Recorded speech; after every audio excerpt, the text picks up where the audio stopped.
Testing. Oh, my apps. Go on. Testing. 1, 2, 3. Now, I wish you would stay that high. Oh, I gotta talk like this the whole time.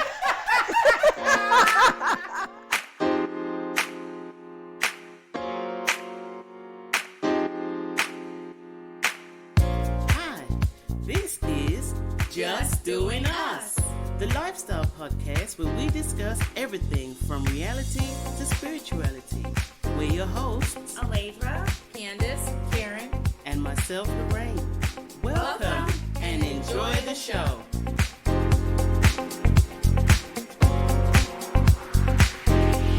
Okay, so what's the topic? What do you want to get our opinion on today? So today, I would like to know, what do you all think about men in this day and age? Do you feel that they are too feminized? I guess the first type of man that I'm thinking about is like the metrosexual. He's a straight man. He's in the bathroom longer than you are. He has all his face creams, goes to get his beard touched up and his hair lined every week or whatever. But it's like... But is that the only definition of too feminized we're talking about? No. Okay. And this is where it came from. So I was watching the news, of course. Mm-hmm. Although I have cut back dramatically. But I was watching the news and the reporter was in the town where Justin Amash spoke at that town hall. Justin Amash is the Republican, I don't know if he's a House member or a senator, but the Republican congressman that says we need to impeach Trump. So like he's read the report and he knows what's in it. And he says that Trump must be impeached. Okay. So because he's a Republican, he was doing a town hall in his city. And of course, you know, his people voted him in. So they're like, well, what's up? And the news reporter interviewed this lady who was saying that she had never heard before that all of the stuff that was in the report, because she only listens to conservative Fox News. Right. Of course. She didn't say Fox, but she said conservative news outlets. So, you know, they're saying one thing, which is totally contradictory to what's really in the report. Right. So he's read the report. He's a congressman. So she was just like taken aback. And then I'm going to get to my point in a second. But I think the commentators were talking about, you know, the Trump supporters and the type of people and blah, blah, blah. And I started thinking about the type. And Trump also just enacted more tariffs against Mexico. Yeah. And like he's doing all of these things, but his core supporters still support him. And I want to say I've heard it from one of the male supporters, like he's a tough guy. And Trump believes this too, like old school Marlboro man. That's a good description. The John Wayne. It's generational. It is generational. That's a good point. It is very generational. Yeah. Like old He's school. 72. You gotta be like tough. Yeah. You gotta talk tough. You don't do girly things. It's just men do these things and women do these things. Trump is 72. But I'm glad you brought that up about generational, because this generation, like, it's like anything goes. No, with just this generation. Yeah. How do you all's husbands feel about that? Or have you all even talked about that before? Or has it been brought up? First of all, nobody's going to be married to somebody like that. Like what? The description that you just gave, even though it's a 72-year-old, that whole mentality of a woman's place and a man's place. No one's going to be married to it. Yeah, nobody's. Now somebody's married to it, because it's a lot of people that think like that. No, I mean nobody here. Oh, yeah, not here, but not in here, but you all have an opinion about it? I just thought it was interesting, because I was like, so no matter what he does, no matter how adversely affected they are, they're still going to support him because they see him as a leader, because he's tough and But I do think a lot of it is generational. Even some of the comments I see on Facebook, they're outrageous, but they're all Caucasian men of a certain age, right? And of a certain educational background. A lot of them South and heavily Christian conservatives saying I'm Christian, but I can pretty much... Don't get me started. Yeah, I'm Christian, but I can discriminate and do and say whatever I want, right? They really are in that mentality. And of course, okay, yeah, they're in their 70s, but they have offspring who they've raised to believe these things even in their 40s. Right. And that's part of the problem. Because it's also a lot of 40s. Yes. It's kind of the apple and tree situation. Mm-hmm. Well, you're enlightening me to something, because I always felt like Trump supporters were weak people. Mm-hmm. Like maybe the people in school that had been bullied and taken advantage of. And now they finally have a voice through him. So I didn't even think about people that were just like him. I just thought they rallied behind him because finally there's somebody that can be a bully, or the bully they were never able to be. That's a good point too, because there's a guy that wrote a book, but he was talking about like the mentality of a Trump supporter. And he was saying there are people that just I guess in their nature, they need a leader, essentially. They want a leader. And he says things that other people really like, I want to say it so bad, but if I say it, I'm going to get frightened to say trouble, right? But he's igniting all of that from the people who have always been that way anyway. And denied. Yeah, and now they're like, oh, now I got full course permission to go ahead and do it now because he does it. So they're coming from behind the computer screens and into the public. Yeah. But I think the whole... what did you call it? The feminizing of males. Mm-hmm. I mean, it's a good thing that males want to take care of themselves, whether it's trimming their beard, getting their chest waxed, or whatever. I have no problems with a man taking care of himself. Yeah, because I'm happy if I ain't got to see no crusty toenails, okay? And I just feel like the lines have been so blurred that they're just blurred everywhere. And another thing I think is because there are more single women who, you don't take the place of a male, but you become more masculine because there isn't that male figure in the house, or so that could be contributing to the feminizing. Well, it's funny you say that of males, because my husband says, like, he'll point out certain men and be like, "Oh, he was raised by women only." And I'm like, how can you say that? But, you know, I'm not a man, and we go back and forth in debate. But at the end of the day, I'm not a man. So some men are automatically, they like those more traditional roles anyway. They may not even be metrosexual. Right, it's just that they like those traditional. What, as far as what do you mean by traditional? Traditional, like what they believe, the women should be doing this and making sure they're taking care of their husband and the kids and, you know, cooking and cleaning. Maybe some, you know, there's a lot of men that still believe those traditional roles. And funny enough, I'm very much that way. Mm-hmm. I mean, I grew up in a household where the man has his role. And my friends are actually quite shocked when they see, from me. But, and the woman had her role. Mm-hmm. But it worked. Mm-hmm. So I'm very much traditional in that sense. And there's things I expect my man to do as a man. And there's things you don't have to question I'm going to do as a woman. Me too. I'm a little traditional that way too. Because it's like, okay, well, it just depends on the situation. Especially when it comes to chivalry and things of that nature, nothing drives me completely bonkers than to see a grown man or even a young guy like 15, and they see a woman walk on the bus and they don't give up their seat. Right. That drives but then me some of that though, nuts. you have to. But some of that, if you haven't seen that example That's or you true. haven't been raised that way, then you're not going to. It's not top of mind.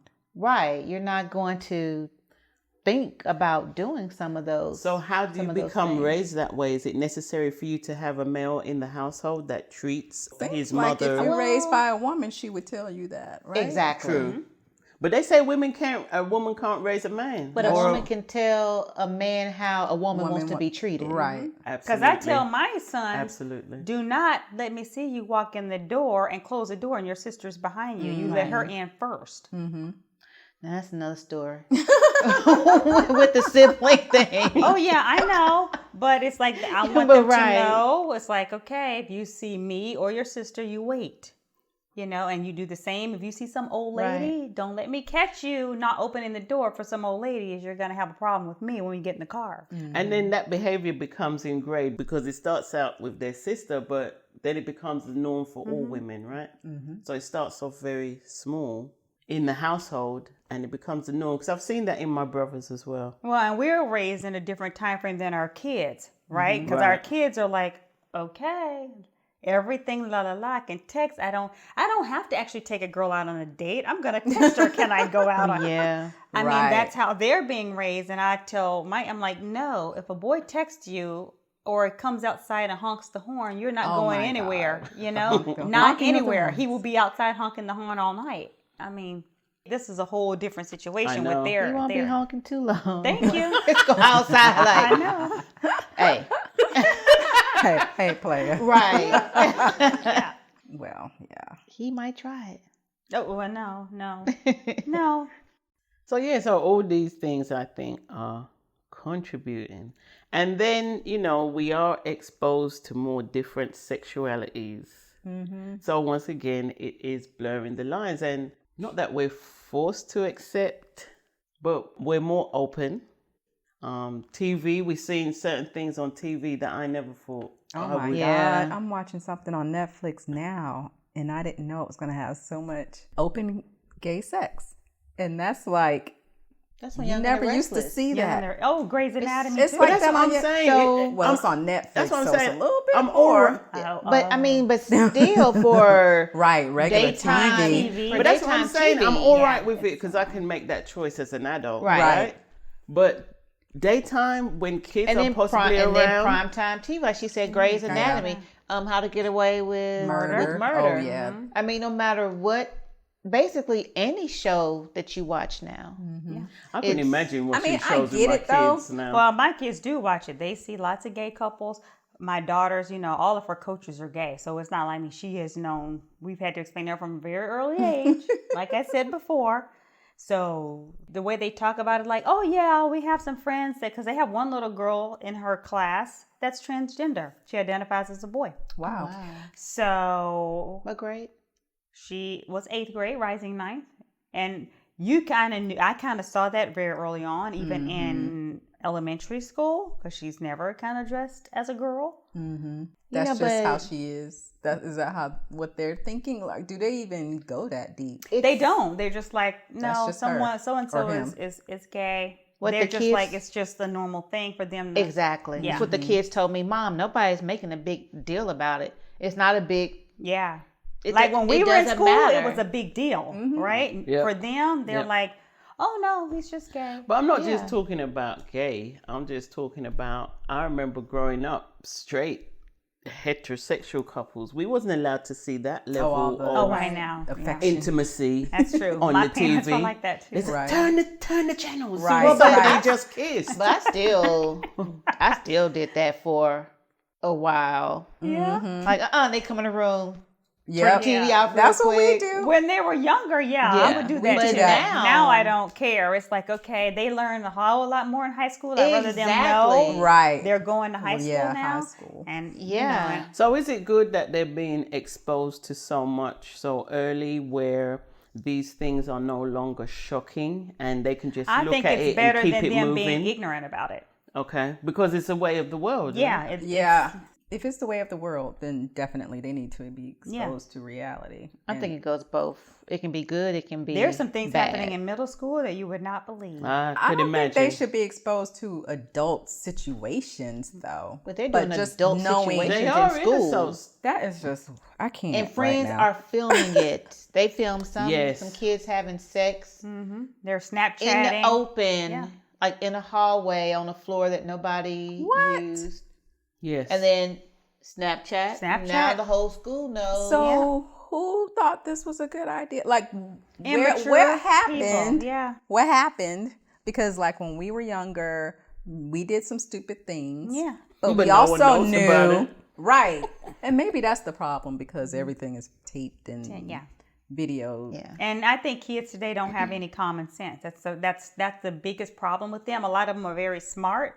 But you put them in a situation where there's obvious danger, they're like, they're never aware of their surroundings. Nope. It's just literally common sense. They're always they're about to get hit by a car because you're crossing the street with your head they down. Don't have That's any why common I told sense. the kids, don't walk around in public to the bus stop anywhere with both of your AirPods, or your phone always looking down. Right. You can't see if anybody's approaching you. Mm-hmm. Exactly. Because I tell my kids all the time, I'm like, how are you guys going to survive out of this house? I don't really know.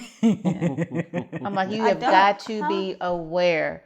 It's okay to have one in, don't have them, it's dark in the morning. Loud. Right. They can't hear. Exactly. So do they really listen to that advice? Yeah. They do? Mm-hmm. Okay, they don't think, oh, mommy's tripping. No, you look on the news, see about somebody's kid. Yeah. Once you show them an example, it's definitely much more effective. Okay. Just coming from your mouth sometimes. Yeah. Mm-hmm. But if I'm watching the news and they're sitting there and like, you see? Yeah. Then it's no problem. Because you got your stuff on. You got all this stuff in your ears and you're not paying attention.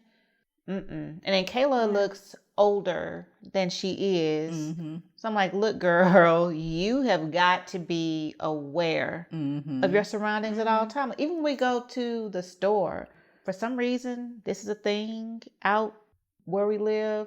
The little sex trafficking people. Really? They're, Wait. How do you know? You know who they are?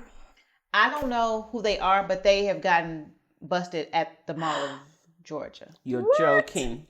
How do you know Atlanta's the number one? Right. Posing as photographers, don't tell me. A Christian of a church. Oh, of course. And inviting you to Bible study. Girl, I got invited to one last week, but I guess they ain't off to me, huh? You should be flattered. I know. Ooh, I still got it. No, that's not even a joking matter. It's not. But yeah, that's what they do. Yeah, inviting you. So my friend, her grandson, he gave them all of his information. What? Yeah, and then mall security got involved, and I think they found, I don't know if it's like the whole operation, but they found some of the people. But yeah, that is so wild. Sex trafficking. It's no color, like it's not specifically black, white. Nope. I hear the airport is actually one of the places where they get most of them. Yeah, I would have thought so. I'm like, I wonder what they do, like, especially for kids traveling alone, because there's lots of kids that once they become teenagers, they can't fly alone. But that's, when I grew up, so living in central London with subways, kids coming from the countryside coming to London, all the pimps would just pick them up because they know they've just left their home and turn them to prostitutes. You just grab them, or they willingly they probably spit some games. Talk, yeah. So to me, it's no different. Like they're picking them up in kind of vulnerable places, maybe vulnerable situations. They're disguising what they're doing, saying, yeah, I'm the church. But it's the same thing, finding young, vulnerable children. She was walking alone. Yeah, and that sometimes you're at odds with your family, or you feel misunderstood by your family, and this pimp or this pretend preacher comes along and says, hey, yeah, we got this going on. Everybody needs to belong to something or be a part of something, or feel understood. And that's where But by using the church, just saying, hey, come to... People use the church come to Bible study. That's like the most innocent. And you can be perfectly fine, have no cares in the world. It's like, oh, Bible study? Yeah. Okay, I'll go to Bible study. Next thing you know, you snatched up in the back of a van. So he wanted her to go right then and there? They approached your daughter? What? They approached your daughter? Yeah. And what did she do? Did she know instantly to... She didn't know, but when they started asking for, kind of pressuring her for her phone number and everything, she was walking to Forever 21, and my sister was in town because it was graduation last year, and they were maybe in Build-A-Bear workshop. She was like, oh, I'm just going to walk down here to look at some clothes. What you're thinking, you're in the mall. It's busy. And she's old enough to be able to go to a store. Right. And so when they kept hounding her, then she called me because I didn't go. I was at home trying to get everything ready. And I said, well, call Angel, my sister. And so she called her, and then they couldn't find the people. But then fast forward, my friend sent me a text. It was like a screenshot from Facebook. I'm not on social media. That said, beware of this group at the Mall of Georgia. Wow. They're asking about, joining coming to Bible study. They want you to leave right then. Don't leave. Right. That's the red flag. And these were older. These were older girls, like 20s. Because they were already in the situation and they were recruiting them to go pick up younger girls. Well, the girls and the twins are the ones that saying beware. This happened to us. Oh, I see. Tell Everybody. everyone so that they will be aware. So it's wow. I'm like, look, don't go to the bathroom by yourself. Right. Don't, like if I take her and a friend to my look, two of y'all stick together. If one goes at to all times. One goes to the restroom, the other goes to the restroom. One goes to the dressing room. Do not separate for any They picked up some guy reason. at Town Center in the women's bathroom trying to attack a girl. It was like exactly. last year. That is so bold. Yeah. And he got tackled. He was running out of the bathroom, got tackled by a whole group of parents in the food court. So does that mean we have to send all our daughters to karate? And I mean, for real, It might not be a bad idea. Right. Yeah. Thank you all so much for listening. You made it this far, but don't stop there. Please remember to subscribe and leave us a review on iTunes or your favorite player. Also, you can join us in our forum at justdoinguspodcast.com. That's justdoinguspodcast.com to continue the conversation. So stop by, introduce yourself, let us know how we're doing. And if there's anything you'd like to get our opinion on or topics you'd like us to discuss, you can hit us up on the site, either in the forum or via email. So we look forward to hearing from you. Until next time, we're out.